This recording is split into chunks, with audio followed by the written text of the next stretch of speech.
हैं और आज हम डिस्कस करेंगे 50 क्वेश्चन जो कि दिलीप बिल्डकॉन लिमिटेड के इंटरव्यू में पूछे गए हैं। तो चलिए इसके बारे में डिस्कस करते हैं, शुरू करते हैं आज का वीडियो। सबसे मेरा फर्स्ट क्वेश्चन है, by which reference clearing and grubbing is done?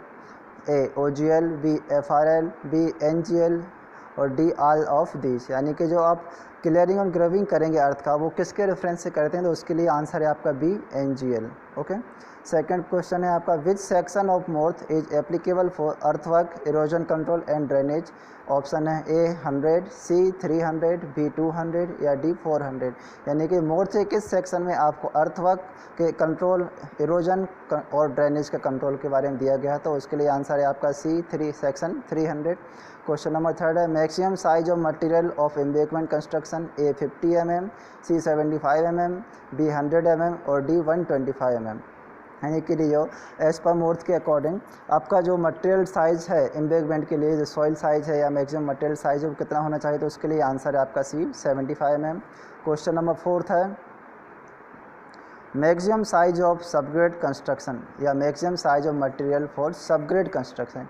Subgrade के कंस्ट्रक्शन के लिए आपका जो मटेरियल है उसके लिए मैक्सिमम साइज कितना अलाउड है? तो उसके लिए है A 50 mm। Fifth number question है, compacted layer thickness of embankment subgrade with vibratory roller shall not be more than? A 200 mm, C 300 mm, B 250 mm और D 350 mm।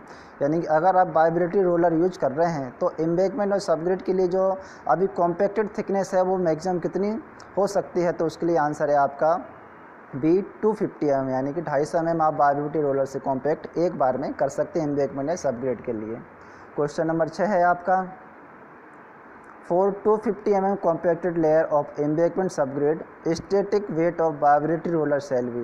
A 80 to 100 kilonewton, C B है आपका 80 to 120 kilonewton, सी है आपका 100 to 120 kilonewton और D है आपका all of this.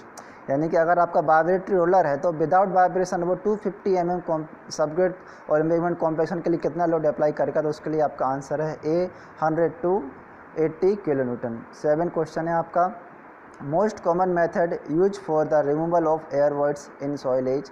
A compaction, B consolidation, C permeability या D shear strength. यानी कि जो सॉइल के एयर वर्ड्स के रिमूव करने के लिए आपकी मैक्सिमम यूज में आने वाली प्रोसेस या मेथड है आपकी ए कॉम्पैक्शन।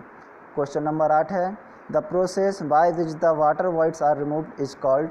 ए compaction, B consolidation, C permeability या डी शियर स्ट्रेंथ। यानी कि वाटर वर्ड्स को रिमूव करने की प्रोसेस क्या कहलाती है? तो उसके लिए आंसर आपका बी कंसोलिडेशन। क्वेश्चन नंबर 9 है, tolerance in surface level of subgrade. यानी कि सबग्रेड लेवल के लिए जो आपकी प्रोफाइल रहेगी उसमें सरफेस टॉलरेंस कितना रहेगा सरफेस लेवल के लिए सबग्रेड की प्रोफाइल में? तो उसके लिए आंसर आपका बी ±20 mm। क्वेश्चन नंबर 10 है, विच section of मोर्थ is applicable for सब बेस?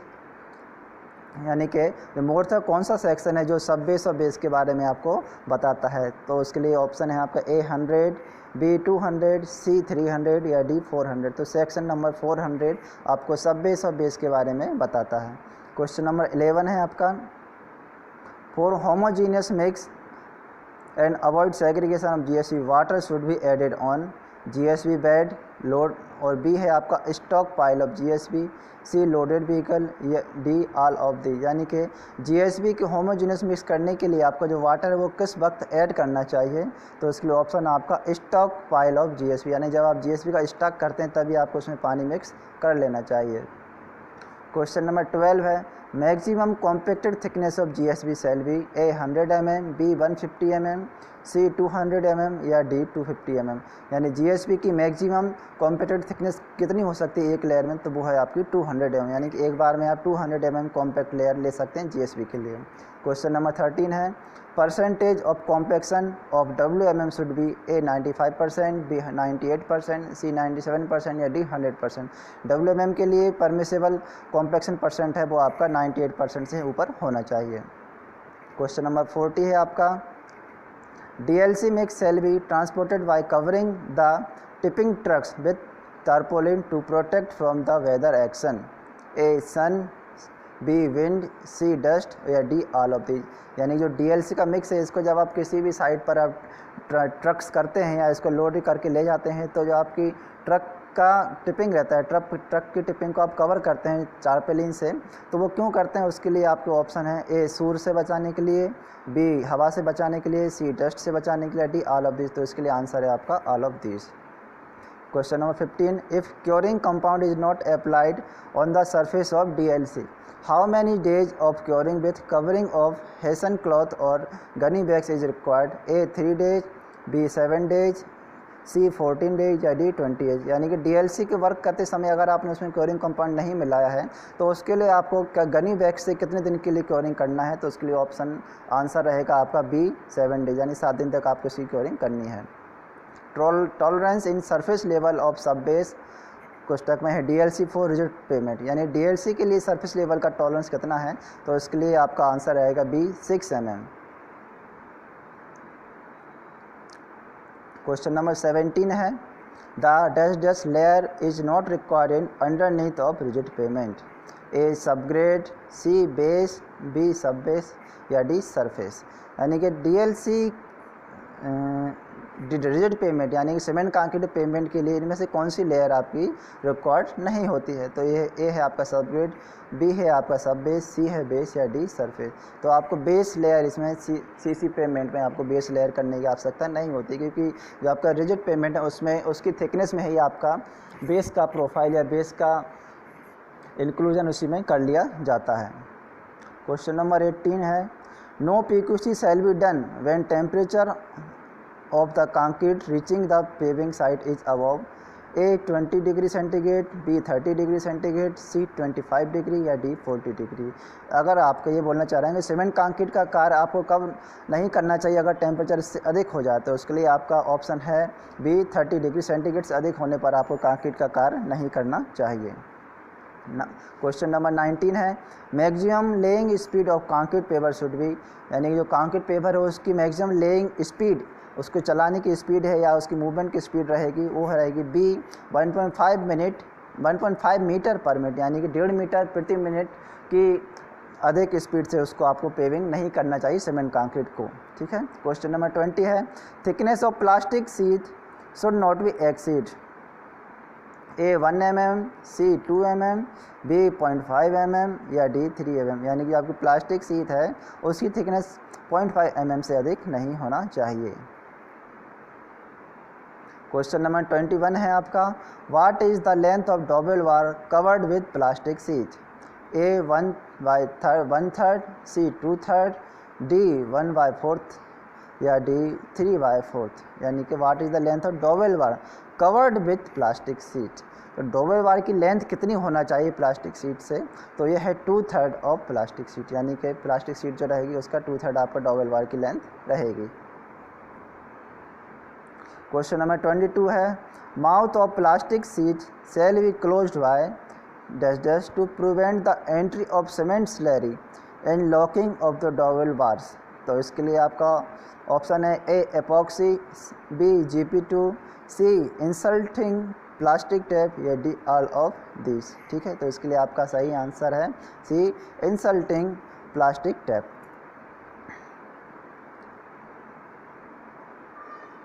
इसको अगर क्वेश्चन 22 आपको नहीं आया तो इसको समझा देता हूँ। ये जो बोल रहा है आपकी स्लैरी होती है सीमेंट कंक्रीट, स्लैरी को रोकने के लिए आपकी जब शटरिंग या किसी भी शटरिंग होती है, शटरिंग में स्लैरी को रोकने के लिए आप क्या करते हैं, उसमें प्लास्टिक की टेप यानी कि जो प्लास्टिक टेप उसको चिपका देते हैं, जिससे क्या होता है आपको जो आपकी स्लैरी है वो बाहर नहीं आती। तो इसके लिए इसका आंसर हो जाएगा insulating of plastic tape, question number 22 का आंसर।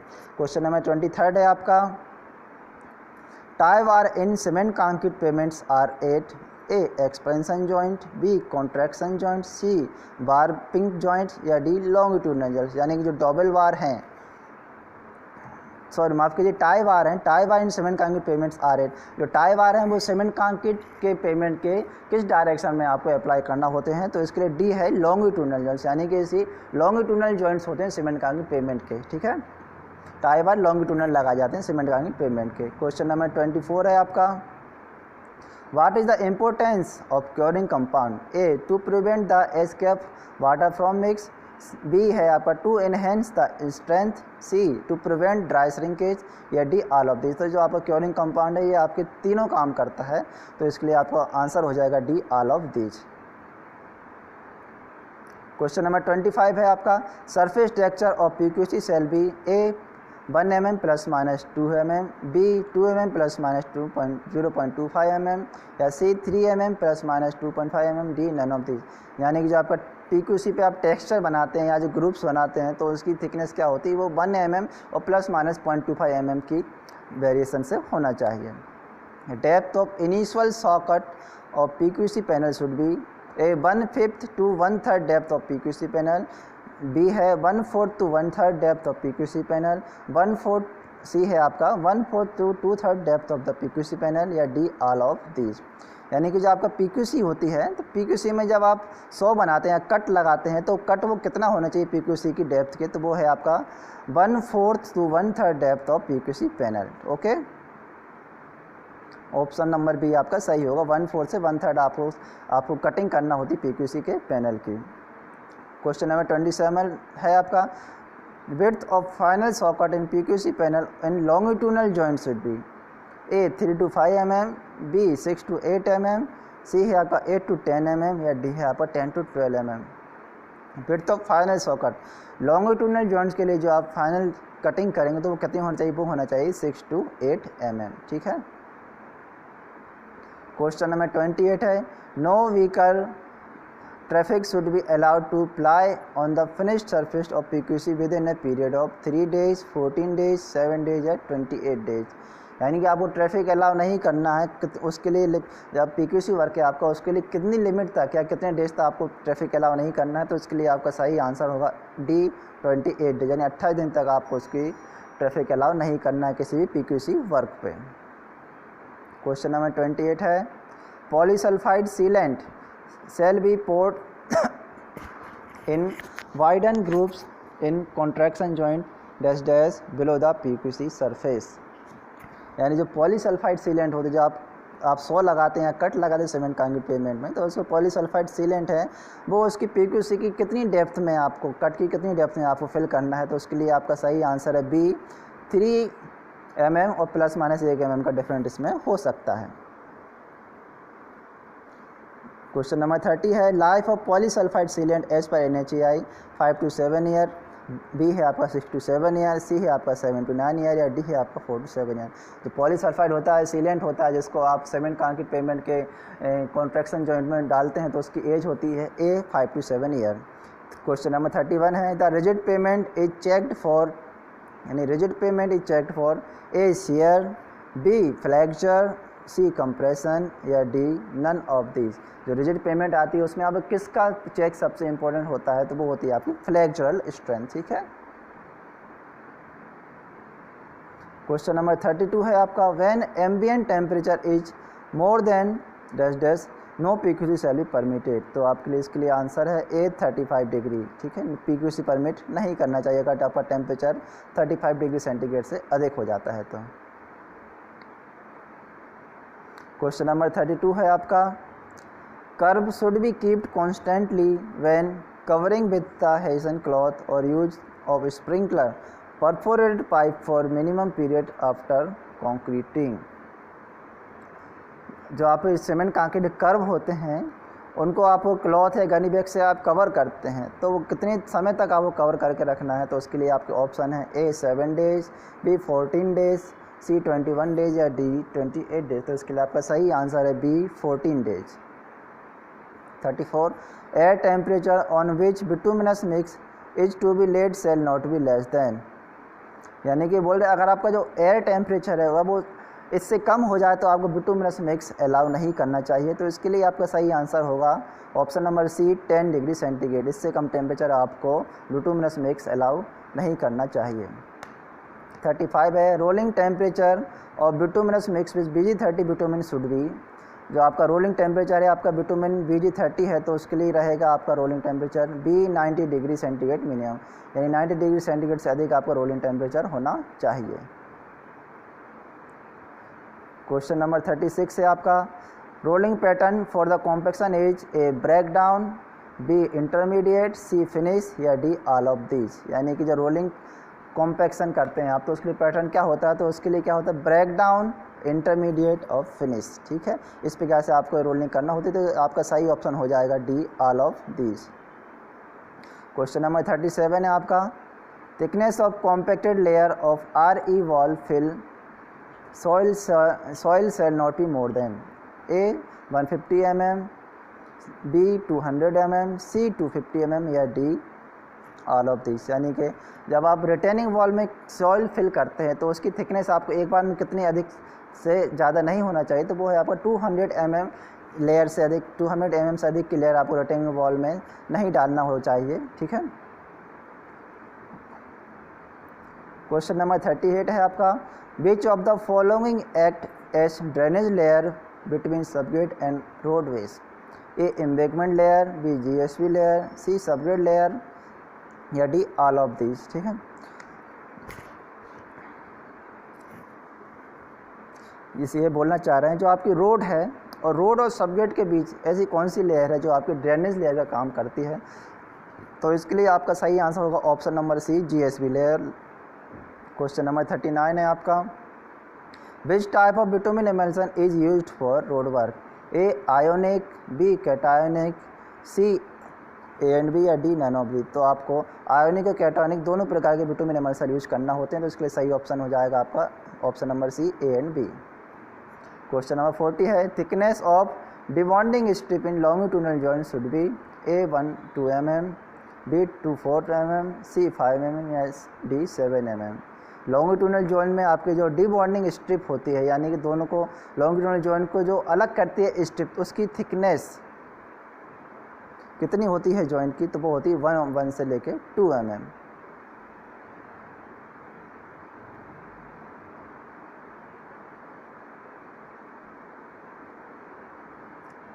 क्वेश्चन नंबर 41 है आपका, what is the maximum size of aggregate should not be more than dash dash of layer thickness of road work. 2/3, B 1/3, C 3/4 या D none of these. यानी आप कोई भी road work कर रहे हैं तो उसकी जो आपकी एग्रीगेट आप डाल रहे हैं, तो जो एग्रीगेट रहेगा वो उसको टोटल थिकनेस का कितना रेशो रहेगा, तो वो है आपका 2/3 रेशो में आपको एग्रीगेट यूज करना होता है।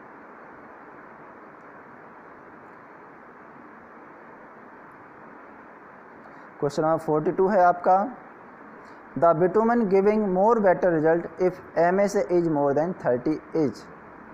ए cutback, B emulsion, C VG30 या डी VG40। यानी कि आप इनमें से कौन सा विटामिन यूज करेंगे जो कि आपका 30 MSA से अधिक के लिए सबसे परफेक्ट रहेगा, अच्छे रिजल्ट देगा, तो आपको ऑप्शन डी है VG40 आप यूज करेंगे अगर आपका MSA है 30 से अधिक। The PQC denotes paved quality concrete, B paved quality A, माफ कीजिए, ए है आपका पेव्ड क्वालिटी सीमेंट, सी है आपका पेव्ड क्वालिटी कंक्रीट, सी है आपका पेवमेंट क्वालिटी कंक्रीट और डी है आपका paved quality cement.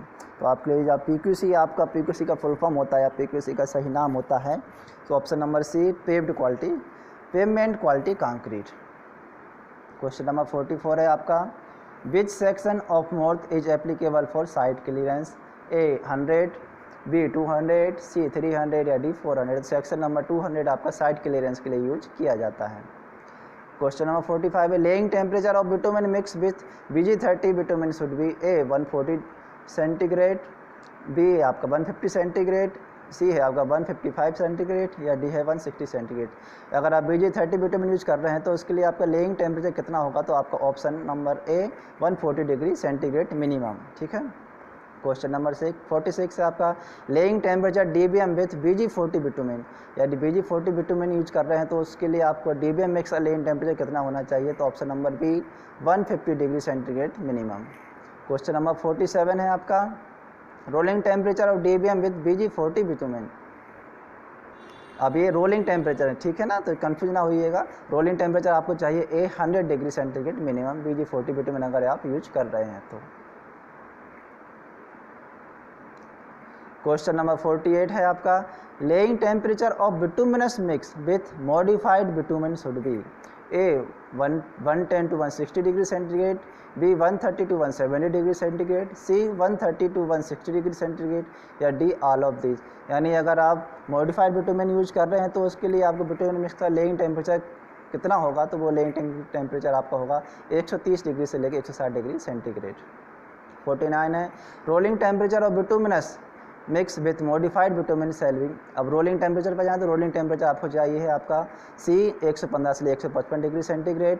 Question number 50 और लास्ट क्वेश्चन है friend, total time taken for the addition of water to the mix until completion of all operation shall not exceeding dash dash, time बता रहे हैं ना, dash dash minute, when concrete mix temperature with is within 25 degree centigrade.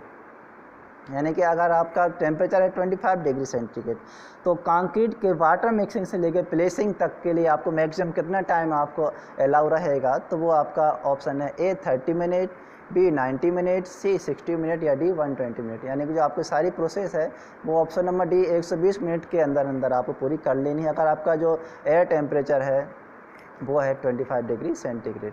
ठीक है okay friends, तो अगर ये video आपको अच्छी लगी हो तो ज़रूर लाइक करना, और अगर आपको ये यूज़फुल लग रही हो तो आप मुझे कमेंट कर सकते हैं अपनी ईमेल आईडी, उस पर मैं इस पीडीएफ को आपको मेल कर दूंगा फ्रेंड्स। ओके फ्रेंड्स, अगर मेरे यूट्यूब चैनल पर आप पहली बार आए हो तो ज़रूर सब्सक्राइब कर लीजिएगा और बगल में दी बेल आइकन को दबा दीजिए। चलिए फ्रेंड्स, मिलता हूँ फिर से आप अगली वीडियो में, जब तक के लिए गुड बाय।